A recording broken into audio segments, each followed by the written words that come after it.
Ya, bismillahirrahmanirrahim. Assalamualaikum warahmatullahi wabarakatuh. Waalaikumsalam warahmatullahi Waalaikumsalam. wabarakatuh. Selamat pagi teman-teman semua.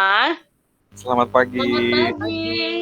Ya, kami dari kelompok 2 akan mempresentasikan mata kuliah perancang dan pengembangan kurikulum dengan materi prinsip fleksibilitas dalam pengembangan kurikulum. Sebelumnya, saya akan memperkenalkan anggota kelompok kami. Yang pertama ada Ade Rahmawati, yang kedua ada Ceti Mustika Ningwestri, yang ketiga ada Frans Sinatra Saragi, dan yang terakhir ada saya sendiri, Istiana Ahmad. Baik, untuk selanjutnya, presentasi pertama akan dibacakan oleh Kak Ade Rahmawati. Silakan Kak Ade Rahmawati. Terima kasih kepada Kak Ana kesempatannya. Saya akan mempresentasikan tentang konsep prinsip fleksibilitas dalam pengembangan kurikulum. Yang pertama tentang pengertian dari prinsip. Menurut KBBI, prinsip adalah asas atau kebenaran yang menjadi pokok dalam bertindak atau dalam berpikir. Sedangkan menurut Badudu, prinsip adalah sesuatu yang dipegang sebagai panutan. Selanjutnya pengertian dari fleksibel. Nah, menurut KBBI, fleksibel adalah luas atau mudah dan cepat dalam menyesuaikan diri. Nah, dalam hal ini, konsep prinsip fleksibilitas dalam pengembangan kurikulum. Menurut Subandija, prinsip fleksibilitas dalam pengembangan kurikulum adalah kurikulum harus memberikan ruang gerak yang dapat memberikan kebebasan kepada guru dalam mengembangkan program pembelajaran. Nah, intinya berarti prinsip fleksibilitas dalam pengembangan kurikulum di sini adalah bahwa dalam mengembangkan kurikulum harusnya kurikulum yang dibuat itu tidak kaku atau tidak bisa luas, terus sesuai dengan kondisi yang ada di lapangan. Selanjutnya akan dilanjutkan oleh Kak Ceti.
Oke, selanjutnya saya akan menjelaskan tentang sisi prinsip fleksibilitas.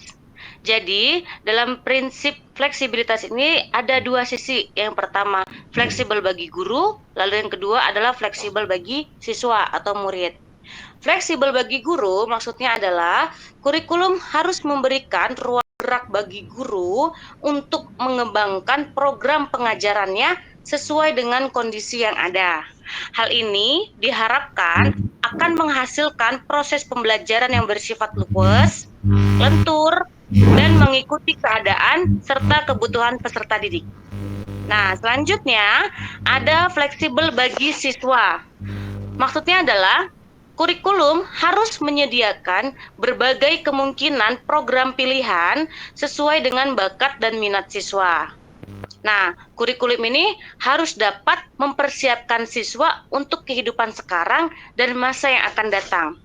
Hal ini diharapkan agar kurikulum dapat menyesuaikan sesuai dengan kondisi daerah, waktu, kemampuan siswa, dan juga latar belakang siswa.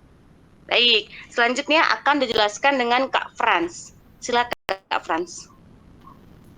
Oke, baiklah. Terima kasih Kak Ana dan semua peserta. Di sini saya akan menjelaskan implementasi prinsip fleksibilitas dalam pengembangan kurikulum khususnya di dalam pembelajaran. Nah, menurut hasil diskusi dari kelompok kami, implementasi dari prinsip fleksibilitas dalam pengembangan kurikulum ini fokusnya ada 3. Yang pertama, itu adalah pada fleksibilitas dalam hal media dan bahan ajar. Artinya, bahwa di sini seorang pendidik ataupun sebagai seorang guru, kita harus melakukan atau kita harus mempunyai fleksibilitas dalam menyediakan media dan bahan ajar yang kita mau gunakan untuk proses belajar mengajar. Misalnya, contoh kurikulum misalnya saat ini menekankan untuk kita menggunakan teknologi atau kurikulum itu sudah dirancang untuk menggunakan media LCD proyektor ataupun OHP ataupun OHT. Tetapi pada saat itu misalnya di lapangan terjadi pemadaman listrik, otomatis seorang pendidik ataupun seorang guru itu harus tetap bisa mengajar walaupun tidak menggunakan teknologi tersebut. Itu adalah kategori fleksibel. Menurut kami tidak hanya terpaku kepada oh ya ini saya bawa materi ini didukung oleh teknologi yang ada, ternyata tidak didukung juga oleh fasilitas yang tersedia di sekolah tersebut, akhirnya guru tersebut itu tidak mau mengajar, bukan seperti itu. Jadi fleksibel di sini kita harus melihat kondisinya. Ketika media dan bahan ajar yang sudah kita sediakan ternyata tidak didukung oleh fasilitas yang ada, ya kita tetap harus bisa mengajar, seperti itu dia. Kemudian bisa juga digunakan, misal pada saat kita mau mengajar topik ekonomi tentang uang nih, kita langsung memperkenalkan kepada peserta didik. Kira-kira uang itu, mungkin kan peserta didik sudah tahu ya kira-kira bentuk dari atau contoh dari uang. Tapi kan untuk mengenalkan peserta didik tentang nilai nominal uang, kemudian nilai intrinsik dari uang itu, nah kita sebagai pendidik ataupun sebagai guru, kita harus bisa membuat fleksibilitas dalam hal itu. Jadi kita tidak hanya mengajarkan teori bahwa uang itu kayak gini, tapi kita juga langsung mempraktekkan gimana sih contoh uang, apa sih nilai nominal dari uang itu yang bentuknya seperti apa sih, misalnya seperti itu. Kemudian yang kedua, fleksibilitas dalam pengembangan kurikulum itu juga terjadi pada konsep asesmen ataupun penilaian. Nah, di sini maksudnya adalah bagi kita sebagai seorang pendidik ataupun seorang guru, kita harus bisa menyesuaikan kira-kira standar penilaian mau kita buatkan kepada peserta didik kita ini untuk pelajaran yang kita bawakan itu seperti apa. Dan tentu akan berbeda dengan sekolah, dengan kualitas ataupun input yang berbeda dengan sekolah yang kita ajari. Jadi kita juga sebagai pendidik, kita harus menanamkan prinsip fleksibilitas tersebut dalam hal penilaian.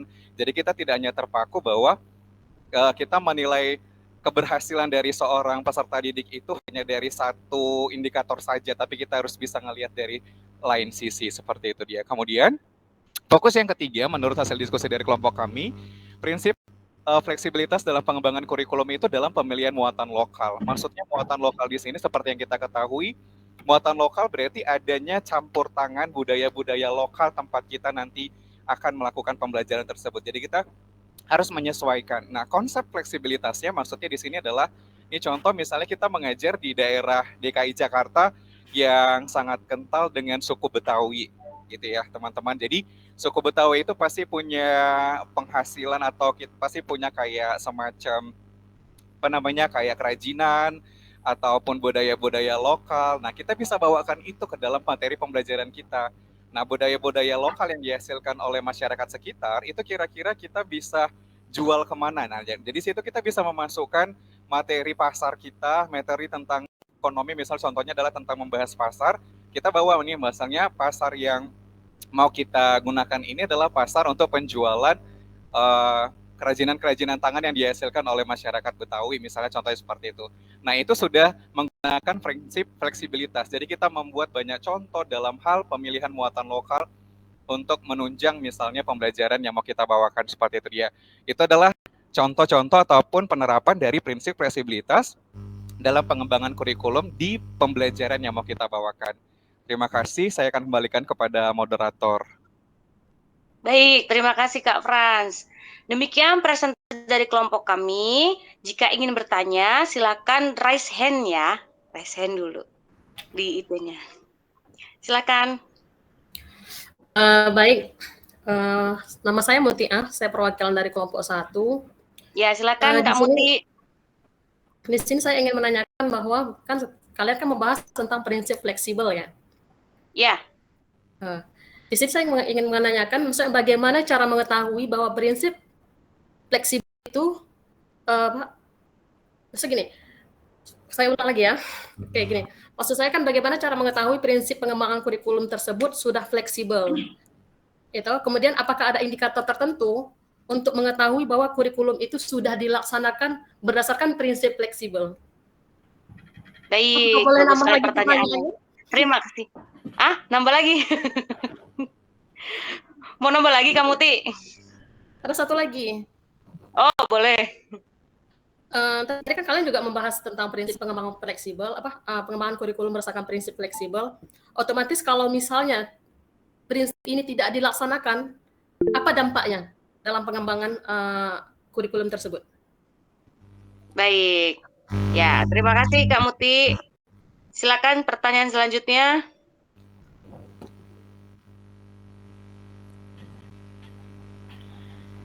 Baik, saya ya. Ya, silakan Kak Usi. Saya Diana dari kelompok 5. Ingin Ya. bertanya ya. Tadi kan Pak Frans menjelaskan ya tentang implementasi prinsip fleksibilitas dalam pembelajaran itu ada asesmen ya di situ. Ya. Itu bagaimana ya contoh penerapannya menggunakan prinsip fleksibilitas tersebut?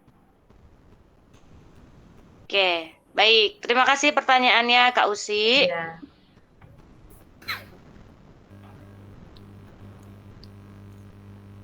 Ya, mungkin bisa dijawab pertanyaannya Kak Frans, Kak Ade, Kak Sofi.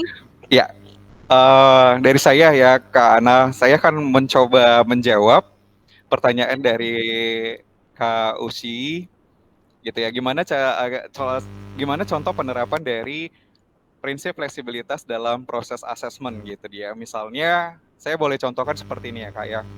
Ini kan kita sekarang sudah menggunakan kurikulum merdeka gitu dia. Kurikulum merdeka ini kan berarti tidak ada patokan nilai kira-kira ketuntasan siswa itu untuk satu pembelajaran atau satu capaian pembelajaran itu seperti apa. Jadi pada kurikulum merdeka ini sudah diterapkan prinsip fleksibilitas, artinya guru itu bisa atau pendidik itu bisa menilai keberhasilan anak-anak ini untuk capaian pembelajaran itu tidak hanya dari menjawab soal misalnya. Ada kan kala-kalanya anak-anak ini bisa mengerti atau paham tentang capaian pembelajaran yang mau kita salurkan kepada peserta didik itu, bisa aja dia lebih paham ketika dia terlibat dalam sebuah proyek, misalnya seperti itu. Ada anak-anak yang paham kalau misalnya capaian pembelajarannya itu dibuatkan dalam bentuk tugas misalnya. Ada anak-anak atau peserta didik yang paham tentang capaian pembelajaran yang mau kita bagikan itu dengan mereka ngejawab soal yang kita berikan, misalnya dengan pertanyaan-pertanyaan pemantik seperti itu. Jadi di saat ini prinsip fleksibilitas itu maksudnya membebaskan pendidik untuk menilai kemampuan anak-anak ataupun peserta didik seperti itu dia. Itu salah satu contoh penerapannya yang sudah dilakukan pada saat ini untuk kurikulum merdeka seperti itu dia.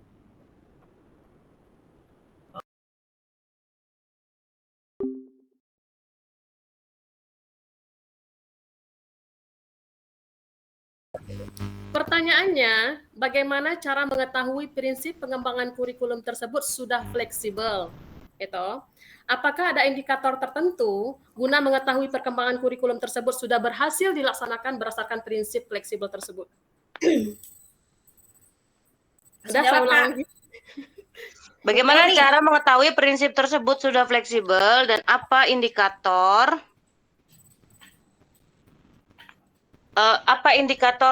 ini ya yang menandakan bahwa ada indikator enggak ya, ada indikator enggak sih kalau dalam kurikulum itu udah menerapkan prinsip fleksibel atau belum ya. Gitu kan ya?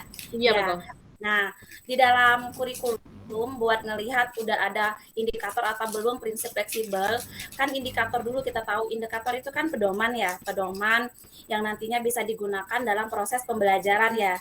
Nah, indikator itu kan ada dua tuh, ada indikator pencapaian komprehensif, terus ada lagi indikator di dalam penilaian. Nah, indikator di dalam penilaian itu kan nanti ada kisi-kisi dalam menyusun soal, kayak gitu kan ya.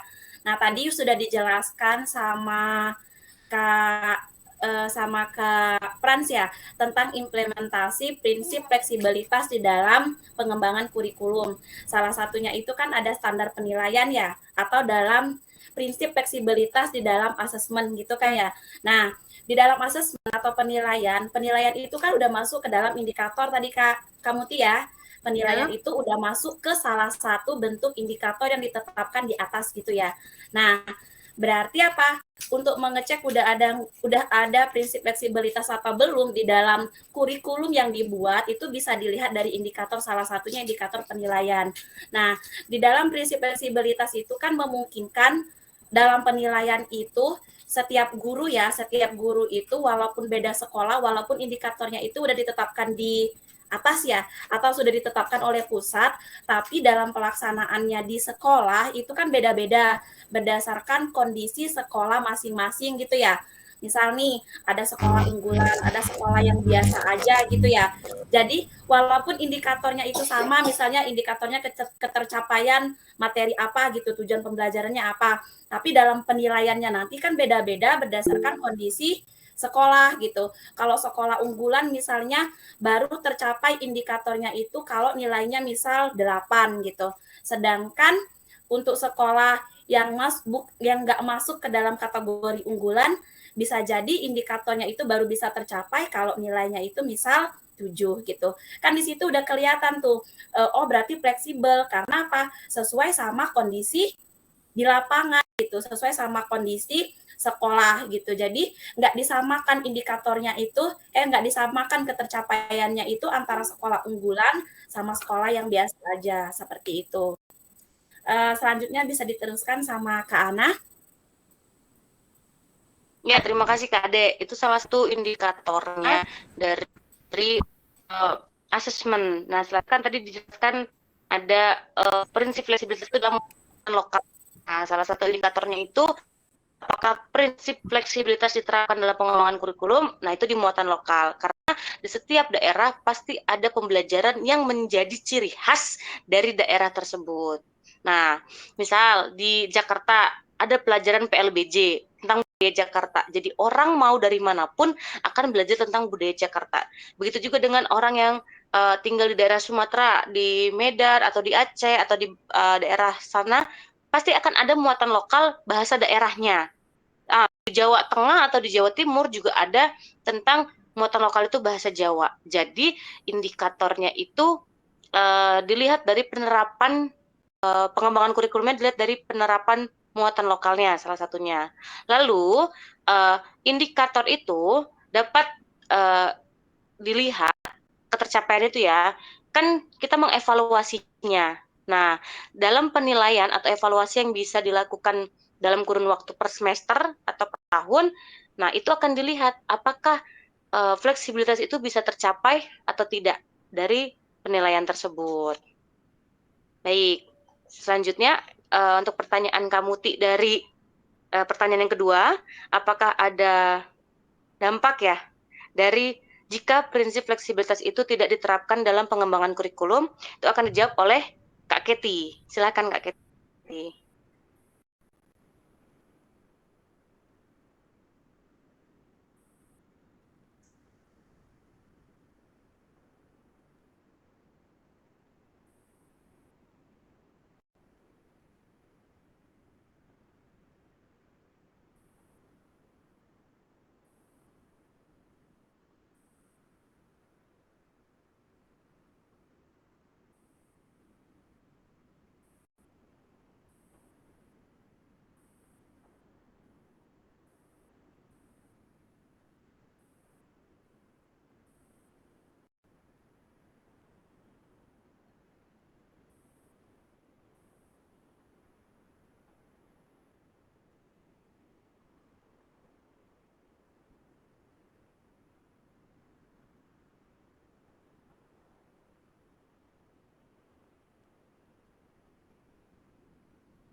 Ya, baik. Terima kasih jawabannya, Kak Keti. Berarti sudah semua terjawab ya pertanyaannya dari Kak Insya Allah. Usi dan Kak Muti. Oke, Ya, insya Allah ya. Kak Ana, boleh saya menambahkan? Oh iya, boleh Kak Frans, boleh silakan Kak Oke, Frans. saya mau menambahkan penjelasan dari rekan saya, Kak Keti, tentang apa sih dampaknya kalau kurikulum itu tidak menerapkan prinsip fleksibilitas gitu ya. Nah, jadi menurut hasil diskusi dari kelompok kami, dampaknya itu ya berarti nanti kurikulum itu akan kontra dengan pengertian fleksibilitas. Berarti kurikulum itu nanti akan kaku gitu dia. Kakunya itu maksudnya seperti apa? Kakunya itu maksudnya ya tidak mengikuti perkembangan zaman gitu dia. Misal zaman dahulu itu gurunya sebagai bintang utama misalnya. Nah, sekarang kan studentnya ataupun peserta didiknya yang jadi bintang utamanya. Nah, dari situ kita juga sudah salah satu contoh sederhana bahwa prinsip fleksibilitas itu sudah digunakan gitu dia. Kalau misalnya tidak ada prinsip fleksibilitas berarti sampai sekarang pun itu fokusnya pembelajaran itu hanya pada guru berarti, sedangkan kurikulum merdeka pengertiannya tidak seperti itu. Pembelajaran paradigma baru itu peserta didik yang menjadi fokus utamanya, seperti itu dia. Kurang lebih seperti itu ya Kak ya. Jadi maksudnya dampaknya kalau tidak ada prinsip fleksibilitas ya jadi kurikulumnya akan kaku begitu terus dari zaman dulu sampai zaman sekarang, seperti itu dia. Terima kasih, itu tambahannya dari saya. Kira-kira dampak apa kalau misalnya prinsip fleksibilitas tidak diterapkan, seperti itu dia. Ya, baik. Terima kasih Kak Frans. Jadi kesimpulannya jika prinsip fleksibilitas itu tidak diterapkan, pembelajaran akan kaku dan mungkin saya tambahkan sedikit, tujuan pembelajaran juga sulit dicapai. Karena kita membuat pengembangan kurikulum itu dengan 5 prinsip yang ada bertujuan agar tujuan pendidikan di Indonesia itu tercapai. Makanya disesuaikan prinsip fleksibilitas agar semua daerah bisa menyesuaikan dengan keadaan atau latar belakang dari peserta didiknya. Gitu. Jadi kalau kita nggak fleksibel, mungkin akan kaku ya. Cara mengajar di kota dengan di desa itu akan berbeda. Maksudnya kalau disamakan latar belakang atau kemampuan pendidiknya kan peserta didiknya juga berbeda ya. Nah, orang Indonesia bagian barat, tengah, timur juga berbeda-beda gitu. Jadi semua prinsip penting, salah satunya adalah fleksibilitas. Oke, baik, terima kasih untuk partisipasinya dalam presentasi kelompok kami. Semoga ilmu yang didapatkan hari ini bermanfaat. Kurang lebihnya kami mohon maaf. Wassalamualaikum warahmatullahi wabarakatuh. Selamat pagi. Selamat pagi, terima kasih.